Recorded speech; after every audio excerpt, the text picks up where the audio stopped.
My name is Larry Walkemeyer, and I am the lead pastor at Light and Life Christian Fellowship in Long Beach, California. I'm also superintendent with the Free Methodist denomination over Southern California, and we're planting churches in both of those entities and trying to bring a multiplication movement in our area of the world. I'm going to ask 3 questions today about launching with a multiplication vision. Launching with a multiplication vision. The first question is this: what is multiplication vision? Well, vision is a picture of what your church will look like in 1, 2, 3, 5, 10 years from now. It's the picture that you're hoping and starting to paint with the colors and brushes that God has given you. Now, vision isn't vision if it's just dreaming and hoping and wishing. Vision is a passionate desire that helps dictate your daily decisions and gives rise to specific actions. Multiplication vision, then, is a vision that prioritizes starting new churches over building one big church. Addition must happen in a church plant, or you're going to be having church all by yourself. But as you add, you must keep your eye on the target, and multiplication must remain the bullseye. Now, multiplication vision is also launching with a commitment to be a level 4 or especially a level 5 church. And if you don't know that language, Todd Wilson's new book on Becoming 5 helps us understand that a level 1 church is a church where it's in decline, subtraction's happening. A level 2 church is a plateaued church. Level 3 is what most church planters want, is a church of growth, a church of addition. But a level 4 church is a church that's planting another church. Only 4% of churches in America will do that. But a level 5 church is a church that's planting churches that plant churches that plant churches. And multiplication vision is hoping to be one of those kind of churches.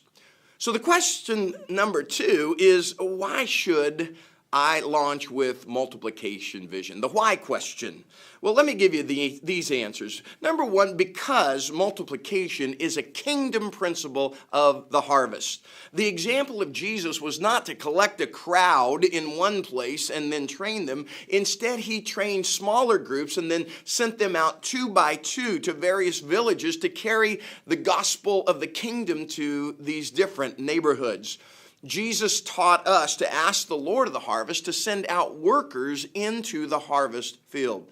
So we make the most impact by recruiting, resourcing, and then releasing workers into that harvest field. For example, at our church mission statement is reach, teach, mend, and send. Why should I launch with multiplication vision? Well, secondly, because your DNA is formed in the womb and then stays with you the rest of your life. If you aren't born with multiplication DNA, it's rather hard to infuse it later as your church matures. Many planters think, well, once we hit 100, well, once I hit 200 or 500, then we'll talk about and think about multiplying or planting another church. I believe that's a mistake. They fail to embed multiplication in their DNA and unintentionally embed addition only. So when they hit 100, they're thinking about 200, not about planting church number 2. The third reason is because God blesses open-handed generosity. Multiplication demands that you have a generous spirit that takes action to equip and then release others. This aligns you and your people for spiritual blessings that really only come to those who are more about the harvest than about their own home church. You just can't outgive God. Jesus was telling the truth when he said it is more blessed to give than to receive. The third and final question is, why is multiplication vision so rare? Why is it so rare? Well, first of all, because it is rare. When you don't see something being done, it's harder to be the one who gets it done. Secondly, it's rare because our church cultures make celebrities out of churches that add rather than out of churches who multiply. Third, because it requires dying to self. Pride works against multiplication. It's a battle between ego versus we go. In ego, it's about me and my small c church. What happens to my church? What would cause it to add the most? But we go is about us and the big C church. what builds the kingdom most. And the final reason that multiplication vision is so rare is because there is a spiritual enemy who wages warfare against it. The enemy knows the exponential potential that happens when a church gets into multiplication. So I want to encourage you to launch with multiplication vision.